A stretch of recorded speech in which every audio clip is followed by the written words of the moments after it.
welcome to Fender Play Live. You guys might notice that you're without the usual host this week. That's Eugene Edwards. He'll be back next week, but for now you've got me, Dylan Caligiuri. That's right. So tonight we're going to dive into building a bass line. It's a super important topic for bass players who are looking to get creative. And understanding what goes into a bass line is a very important skill for guitarists as well. And that may surprise some of you, guitarists just like me. So I've got a very important guest for the first time on this show, Mr. Caleb Buchanan. Hey. Caleb.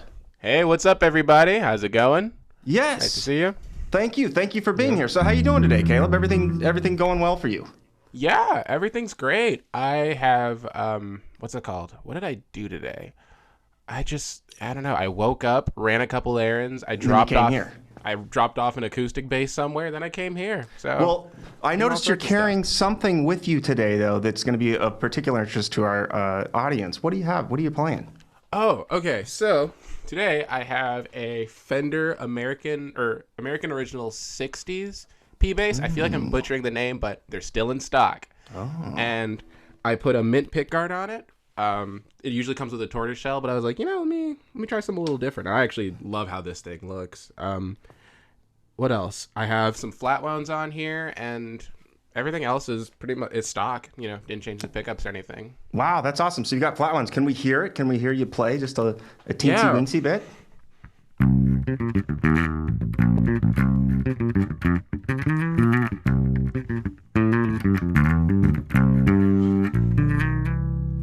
Well, folks, I think we're in tune to be entertained here, aren't we?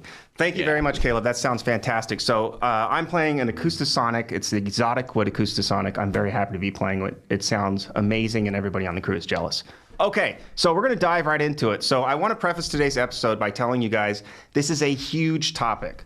Okay, so we're going to keep things fairly simple, but after the show, make sure you check out the description because there's a lot in Fender Play that you can sort of elaborate on what we've talked about or just barely dive into it if you were confused at all. So if you have any questions throughout the show, please drop them in the comments, and our fantastic moderators will get them to us immediately. So how do you build a bass line? That's the topic of today, right? So we're going to start off the show with some playing. Caleb, can we hear you put a bass line into action? Any bass line you want? Yeah, just give us something raw, something gritty. Right. Ah!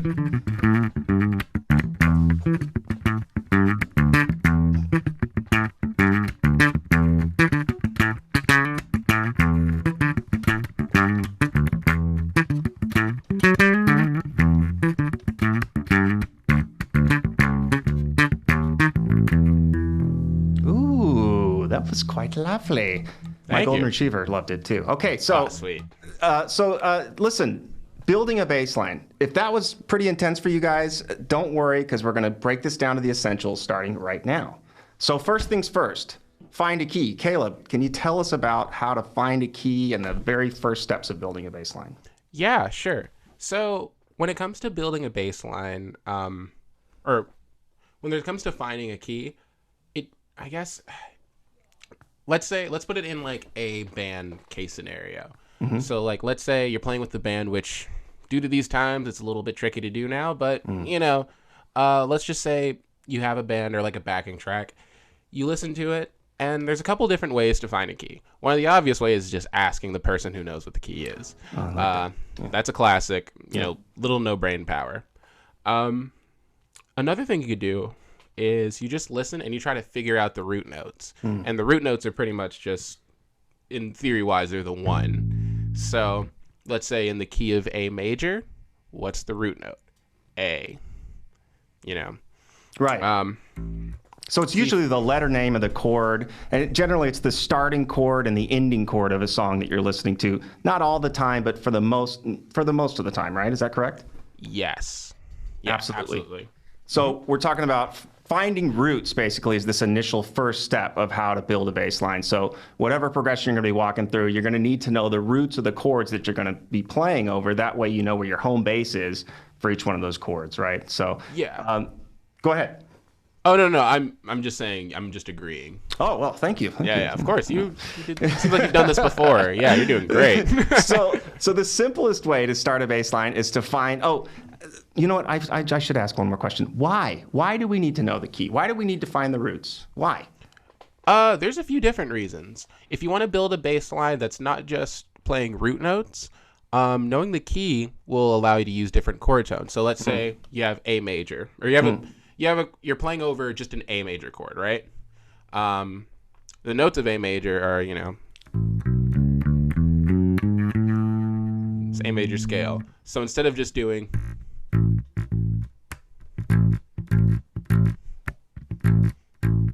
you could do stuff like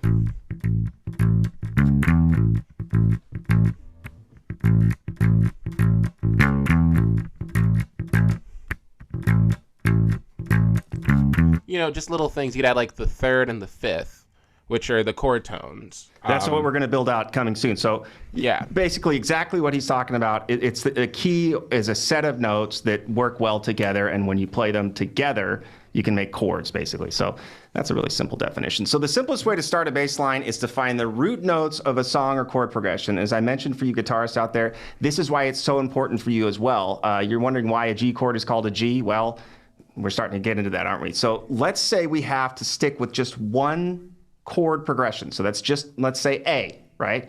How do we build out from that? How would you build out in terms of notes from that? Notes? Okay. So we're talking about just we're just playing an A chord, right? We're just playing it, kind of like what you were doing a second ago. Okay. You kind of figure out what you want to play. So let's say, once again, you have your major. We're playing an A major. You have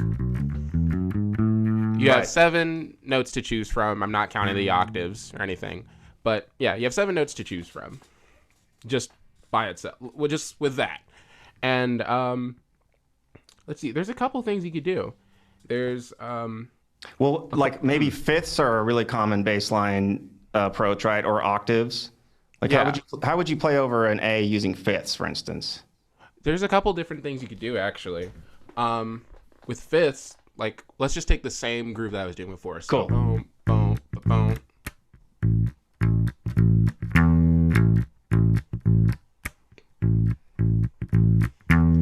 You could just add that fifth almost as like almost like adding tension, I love like it. Yeah. Boom, boom, boom, tension, release, when you're back to A. Right. Another thing is, go on. Sorry, I was just going to add for the audience, the fifth in the key of A is A, B, C, D, E. So he's adding the note E in on, I think, 1, 2, 3, 4, 1. So basically to build tension, he was throwing in the fifth of the key and then going back to the 1, which was the A. Go ahead. Sorry. Yeah. No, that's good. Let's see. Also talking about fifths in terms of bass lines, the go-to bass line for like country and just a bunch of other genres, but especially country, is just doing. I love it. And of course, I'm doing like some grace notes and like muting stuff, but without it's just. Which if your drummer is doing like you're already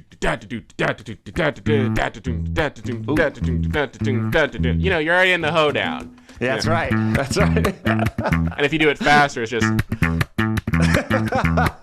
And then still using like let's just talk about that bass line then. So if you're doing. Ooh. What I'm doing is I'm walking up from E and just going up the scale. So A, E, F sharp, G sharp, A. And then I'm going back. It's just a lead in. I love it. You're integrating the remainder of the scale from the note E. So we're going from A, we're skipping B, C, D, jumping to E, and then we've got F and G walking up to A. So basically, that key that we just established was important. We're now exercising and using the notes within that. That's fantastic. So so far we've just been talking about pitches or notes of a bass line, right? But what are some of the rhythmic devices that you can use? And after all, I mean, bass is a rhythmic instrument. So go for it. I mean, what's some stuff you throw out? In terms of rhythm, it really depends on context. I'd say it also depends on listen to your drummer. Your drummer is always going to be your best friend. If you can't figure out what rhythm to play, listen to the kick drum. So in that country example, most of the time it's just 4 on the floor, like do do do do do do do do do do do. and then it's kind of. So you're thinking in an interlocking pattern. So where that kick drum fits versus what you're playing, and sort of on a grid. Is that what you're talking about? Yeah. I hate to. We have a question for you. We have a question right out of the gate here. We've got people asking questions already. So for Mr. Buchanan, and this is from Eon, when he's writing a bass line, what are his favorite ways to spice up the line? So he put some examples in there: octave leaps, changing the timing of the beats, syncopation, etc. What's your go-tos? I guess is what he's asking. That's a great question. I'm just trying to dissect all of my habits and just like what do I do a lot of. I think I do a lot of like scales, like related stuff. Yeah. So I'm trying to think of an example. Let's just take like F sharp minor going to B minor. I do a lot of like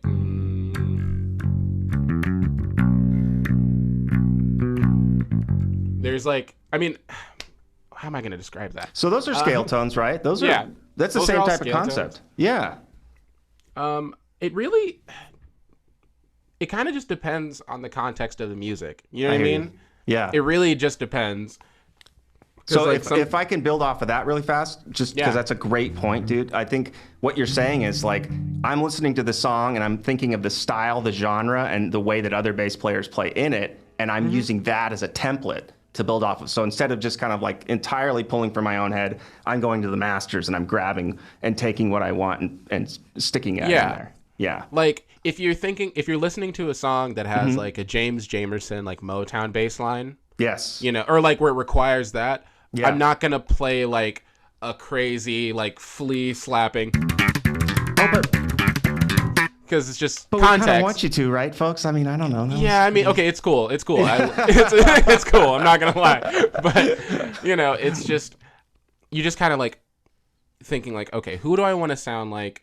What am I trying to get across? And also just don't be afraid of like singing lines. I feel like a lot of bass players just say, okay, let me stick with my pocket of licks, or let me just stick with root, third, and occasional chromatic stuff. Yeah. Sing your lines. If you sing your lines, that'll be like, oh, I know how this is supposed to sound in my head. Now let me emulate that. So yeah. You know what? For guitar players, I just want to throw this in, and we want to hear you play a song, Caleb, right after this. But basically, one of the ways that I would approach tossing a bass line into my playing is just taking a really simple, like, top melody. So.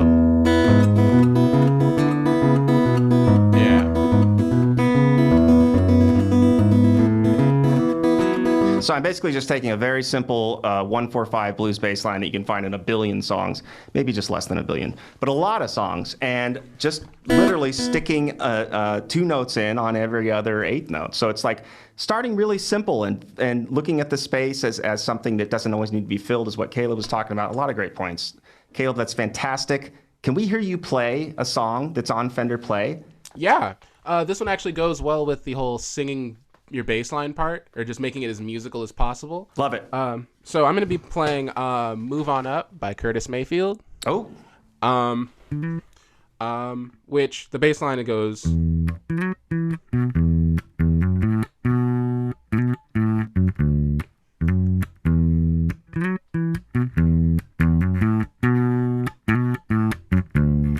And it just kind of repeats that.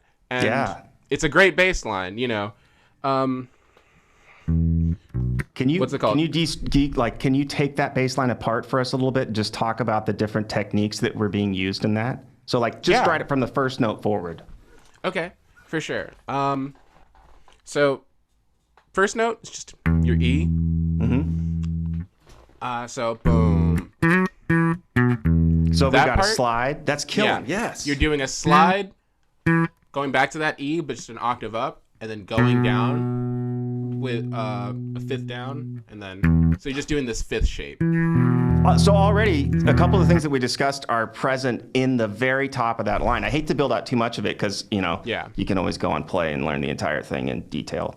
But it's also like the way that you're approaching it with your right hand or with your strum hand, the feel that you're doing. What are some of the things that you're doing to get that feel coming out of your strum hand? Yeah. So let's see. Let me just play it real quick. Okay. I'm doing a lot of just muting. So whatever notes need to be long, they're going to be long. Whatever's just more of like a, like that B that's right here. Yeah. I'm not playing. I'm not holding it out for too long. It's acting almost like as a ghost note. And, ghost notes being just like notes just very quiet and more accents. A lot of drummers do ghost notes all the time. So, yeah. You're sort of marking the space, right? When you do a ghost note or when you do those principles. Yeah. Exactly. It's just kind of like to give it more life rather than just like I'm playing the notes. I'm just adding more. It's almost like you're talking in a conversation, like the way that a person cuts off words or speaks and the sort of the articulation that they speak with. Because if you start talking like, hello, welcome to Fender Play. My name is Caleb Buchanan. I am happy to be here today with my friend. I kind of like that, actually. I don't know. We could try that too. But we have another question, though. I have to ask this. The producer is demanding it. It's from Bert. Oh. And Nice. Bert B, and do you build bass lines around the guitar riff or the drums or all of the above and vice versa? Wow, that's a lot of options in that question. Yeah. But let me read that to you one more time. Do you build the bass line around the guitar riff or drums or all above and vice versa? I do all above because bass is right in the middle of like, let's say in a 3-piece setting. Guitar usually does like, or 3-piece with vocals. Sure, why not? So 4-piece. And anyway, so singers have the melody. Guitar players are playing chords and also melody. Drums are predominantly just keeping rhythm and time, right? Bass is right in that threshold, and I feel like my job is to make everything blend together. Congeal. You know what I mean? Yes. Yeah, you're just trying to get these two things and just get them more like this. Mm-hmm. The great combiner. Dude, that's a great answer. Bert, that's a great question. Can we hear another song from Play? Just maybe something by James Brown? I don't know. Oh, you mean I Feel Good by James Brown? Yeah, sure, why and not? the Famous Flames? Yeah. Yeah, sure. So this is actually one of like the first bass lines I learned starting out, and it's great, It's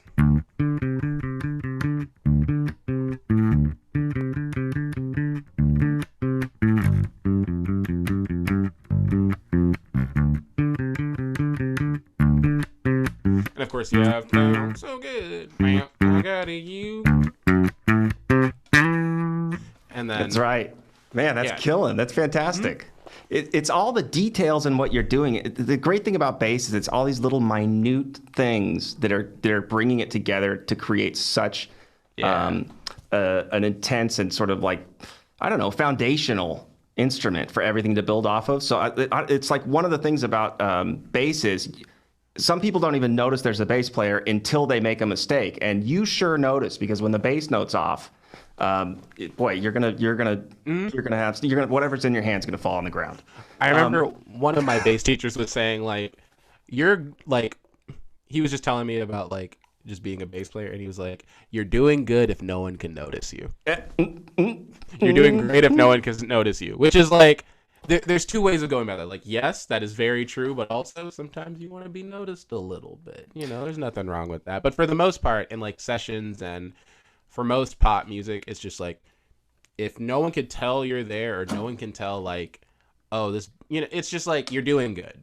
Okay. I hear exactly what you're saying, and I want to do the challenge. This is challenge mode time. All right. So I'm going to play some progressions, and I want to hear how you would approach them. And guitar players out there, take a note, because this is something you can add in. You might decide to pick up bass down the road. You also might be able to do some. Yeah. Like you could literally play your own guitar and play bass with your chords. So I'm going to give you a couple examples, and I want to hear what you would do over them. These are totally androgynous. They mean nothing. They are not from anywhere in particular. Okay.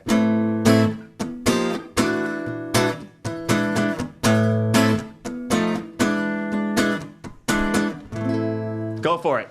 Challenge mode. Challenge mode. So there's a couple things you could do. All right. What you're playing was a F, E, sounding like E7. You're doing E7? Okay. Yep. So there's a couple things you could do. And I'm not... All right, so let's see. I could just follow the roots. Boom, boom, boom, boom, boom,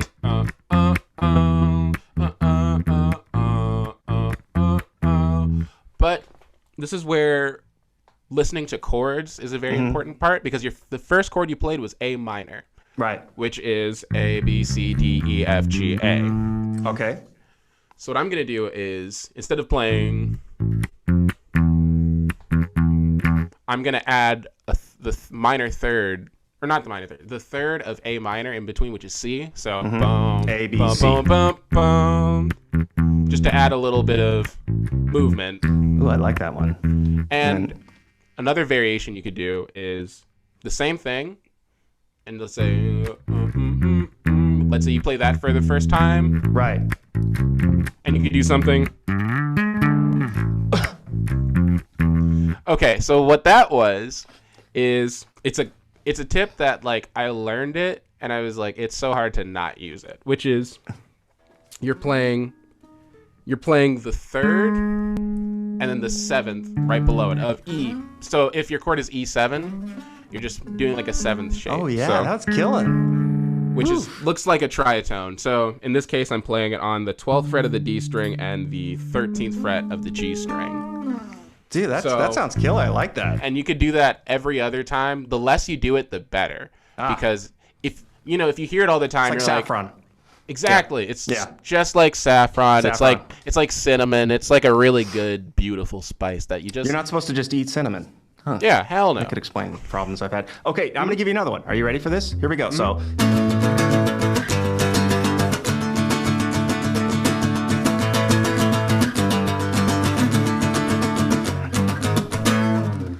Okay. Okay, that was pretty cool. You look like you worked up a sweat a little bit, but pretty good. Yeah, Anyway, so there's a couple things. You did A, G, was it D? Yeah. Is that what you did? Yeah. Okay. So, and there I'm just doing like straight eighth notes. So once again, just kind of copying your pattern.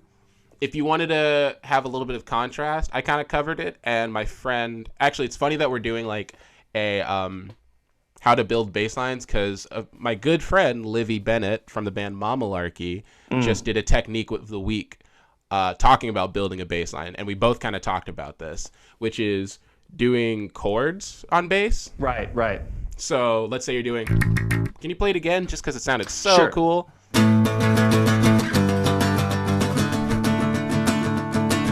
So one bar, 1 bar, 2 bars. Mm-hmm. So since you kind of already have this pattern going, I can do something a little more mellow and a little bit more contrasting. Oh, okay. So if you're doing I'm gonna do which is just so I could just do.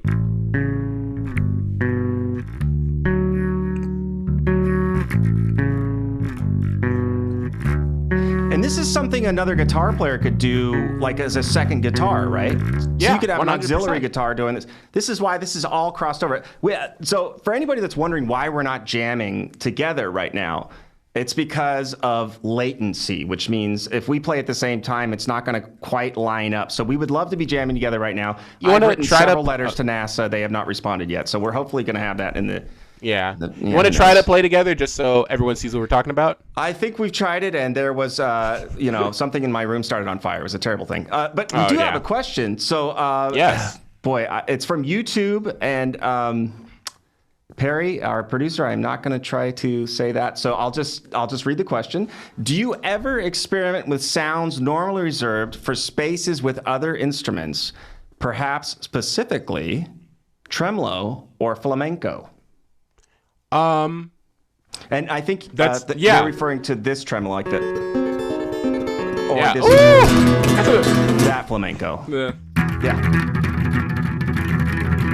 Yeah. You could. Yeah. There's a lot of bass players. A big one that does stuff like that is like Billy Sheehan and like Les Claypool. They do a lot of like, and actually, Geddy Lee. That's a prime example of just doing like. The way he plays, he plays more like a flamenco style where he's like this. Right. Now he does. Like when he's playing like YYZ now, currently Geddy Lee, it looks, the bass line is, but he's playing it like, I don't know how he does it, but it's just tasking to try to do it the other way. This is great. We have another. You're inspiring a lot of questions here. So Yeah. Here's another one. So for Caleb from Patrick O'Brien, do bass players use pedals? Yes, absolutely. Anyone that tries, look, this one goes out to all of you. If anyone tries to tell you that you can't use pedals because you're a bass player, and they say bass delay doesn't work or using a distortion on bass is weird, they just don't know what they're talking about. They just have been living under a rock and they're just not willing to change, but you are, and that's great. I use pedals quite a bit, actually, with a lot of bands that I play with. It also kind of just ties back to the context and like what I'm doing. So if I'm playing more like electronic or like pop music, right, sometimes there's not an actual bass. I have an octave pedal. Yeah. And I'll turn like kind of a synth sound or something too. Yeah. That's yeah. it. Yeah. If I'm looking for just a sub sound, I will just turn the dry signal all the way up and have the octave. There's also a trick you can use that I learned from Michael League from like another video.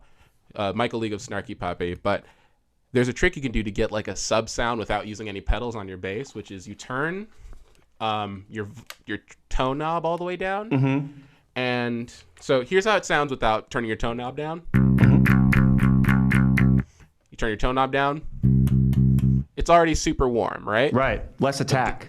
Yeah. But then what you do to get even less attack is, okay, so I'm playing a C, so let's say that's 3rd fret of the A string. Right. I'm going to play 12 frets up on like the octave right here. And I'm going to play there. So versus. Ooh, it sounds like it sounds like a stand-up bass almost. Yeah. Sounds like a stand-up, and then in some settings it even sounds like an 808. So you could do.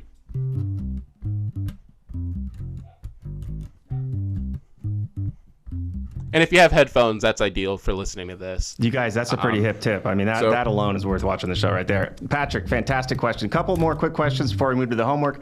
Fingers or pick? Just one off. Fingers or pick? Go. Both. Both. All right. That's another thing. Way. Yeah, it's all about context. Anyone that tries to tell you that a pick on bass sounds terrible, they just, once again, they're wrong. They are very, very wrong. Yeah. Let me get a pick real quick. Hold on. Okay, well, while he's doing that, I'll give you guys a little bit of music here. Thank you so much for watching the show. And I'm back. All right. Okay, so today I have a cream-colored Fender medium-heavy pick that you can get. I thought said medium-heavy pick. Yeah. Medium-heavy. 94-millimeter picks. So there's a lot of things you could do with a pick. So, traditionally, fingers are almost like the go-to way in terms of playing. But fingers have a very smooth tone. And, of course, you could dig in. So, like, this is out versus digging in. Right. But sometimes you want that in-between and something just that has more attack. And that's where a pick comes into play. So. Oh, yeah. It has it drives so well. Yeah. And going back to the pedal comment, another thing that I like to really do is have this go into a tremolo or reverb, which I actually use. There's a lot of Fender plugs in this. Wow. I actually use the Traverb for this, which is a tremolo and reverb pedal that's really great. What I do is to emulate more of a baritone guitar is I just keep the tremolo and reverb on, and I play as close to the bridge as I can to where it's not like to where you can't hear anything, but just to where it's really bright. Because playing here, closer to the pickup, has a different sound than playing. Totally, yeah. And if you space it out, It just shows everybody how much color you can make just with adding a pick. The bass is a nuanced instrument that turns out huge. That's awesome, man. This is fantastic. Caleb, fantastic. These are great questions, too. Thank you guys so much for the questions. We got to get to some homework for our viewers here. So if you're a beginner and you've been watching the show this week, first of all, if you're at all intimidated by any of this, please don't be. That's not the intention here. Please take that challenge and move over to Fender Play and start to demystify some of these concepts because we build them out in a very succinct way. So for a beginner, build a bass line with just one chord. So this could be just that. Caleb earlier was playing a, right? So Yeah. he had that. I mean, you feel the energy from that. Just that one chord. My dog didn't dance, but normally he probably would. Maybe he's tired. Okay, intermediate. Build your own bass line over a progression. Try 1, 4, 5. So, I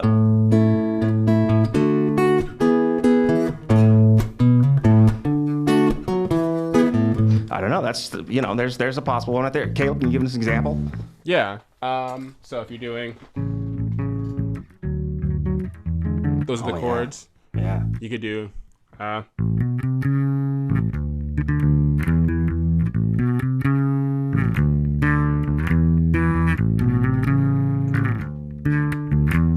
and I'm just doing that one a lot. Yeah. Should I explain it or? Oh, no. That's the thing. It's the homework. We can't give the answers away. And then so advanced, learn move on up by Curtis Mayfield. So that's going to be the Fender Play Challenge right there, because that's a lot trickier than one might think. And for community members, post your homework results in the community, #homework, so we can check them out, and I'll be watching. Love to get Caleb in there. And of course, we've got all the fantastic moderators that I want to mention right now, the wonderful people that you guys all know and love. And if you don't, I hope you do. All right, so we're moving right along. Caleb, this has been fantastic. Man, you are like a bass mecca. You're a bass oasis. Thank you. I can't, it's, just this information that you've given me, I got a couple tips out of this that I plan to steal and use and hopefully make a lot of money. Absolutely. Please do. Yeah. So, but here's the deal. It's time for the Fender Play giveaway. Are you excited, Caleb? I am so excited. Okay, good. Let's do it. Every week we give away an awesome piece of gear to a lucky Fender Play subscriber simply for being a subscriber and using Fender Play. So if they use it for 3 7-minute sessions, they're automatically entered to win using something called a streak. If you get multiple streaks or you have a lot of 7-minute sessions, you're entered to win multiple times. And you get to pick from guitars, basses, amps, ukuleles. There's all kinds of stuff you get to pick from. It's delivered to your door. Are you ready to hear who won this week? Yes. Okay, oh my God. I'm I've going to been give you a little waiting bit of all week. little suspenseful noises. It's Jeffrey W. Jeffrey W. There it is. I knew it was going to be Jeffrey. I knew it. I mean, Anyways, congratulations, Jeffrey. Congratulations. Please post whatever you win in the community so that we can check it out. And congratulations very much. Okay, so Fender Play updates. We have a lot of new stuff that's constantly coming out on the site. It's definitely worth checking out the What's New tab. Tons of new techniques that are on there as well. The big new thing this week that I want to mention is the Legends of Soul playlist. So if you guys are into James Brown, like we played today, we've also got Aretha Franklin. Hopefully you're into all these people. They're incredible. Stevie Wonder, Marvin Gaye, Diana Ross. One of the songs that's on there. I've been really trying. Anyways, we'll keep the show. That was great. Hopefully you'll play it better than I did. But yeah, so make sure you check that out. It's absolutely worth it. Tons of other collections. The Love collection just came out recently. The Love collection, and that one's worth checking out too. Caleb, I really do genuinely appreciate it, you being on for my maiden voyage and also sunk ship. The first and last time I'll ever be hosting the show, and you've done a wonderful job. No, stop it. Thank you for yeah, seriously, thank you for having me. I really appreciate it. I'm glad to come. Let me know if you need me again. I'll be here. Let me know. Is there anything you want to plug? Anything you got that you want to talk about or? Let's see. What do I plug? I don't think there's much. I mean, follow me on Instagram at Calebius. That's CALEBIOUS on Instagram and other forms of social media. And, I'll be doing stuff. Sometimes I'll actually promote a project that I'm working on. Sometimes I'll just do something that's not related to music at all because I'm a person. Absolutely. Yeah. So, well, that's fantastic. Hopefully you guys get a chance to check him out. He's an awesome player, and you get a little bit more time to hear him play. Thank you. I want to take one quick moment to remind you that Eugene is back next week, so don't quit before the miracle happens. And the other thing I wanted to tell you is thank you so much to all of our regular viewers and absolutely to our incredible crew, Derek, Perry, Ron, Eugene, who's not here, but Jennifer, Ozzy, Barrett, all these people that work behind the scenes. Maggie, there's just a ton of people that I'm going to forget to mention. But thank you so much for making the show what it is. And the viewers, you guys are the most important part. So thank you. Really, honestly, genuinely, thank you.